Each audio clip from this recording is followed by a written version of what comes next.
Hi everyone, I'm Eric Whitcraft, AIFD, floral contributor for Florist Review magazine. And today I'm going to talk about autumn weddings, and specifically that kind of moody, beautiful, dusky sort of color palette that is becoming so popular. With the addition of some northwest foliages to create a really dramatic altar arrangement. To begin with, I started with 2 pieces of Midnight Oasis, pre-soaked with floral preservative in the urn style container. I added in this vine, which I found alongside the road, but it's really cool and beautiful. And I just wound it around the outside of the container.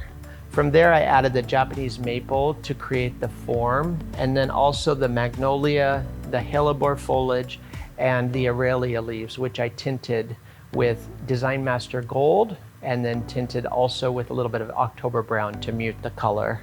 From there, I started adding in the Tiara roses and just layered them kind of deep to pull your eye into the arrangement. Over the top of that, the Quicksand, and then a few accenting of the Sinlitsu to finish off the design. I selected 3 beautiful roses, 2 of them from Alexandra Farms, the Sinlitsu Garden Rose, and then I have the Tiara Garden Rose.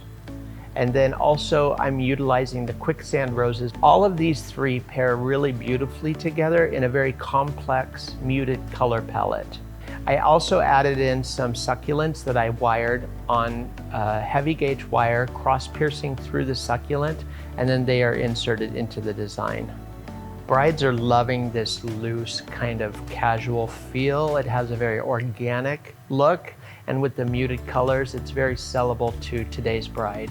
For more on-trend ideas, be sure to tune in next time. Thanks so much for watching, guys. We'll see you soon. Bye-bye.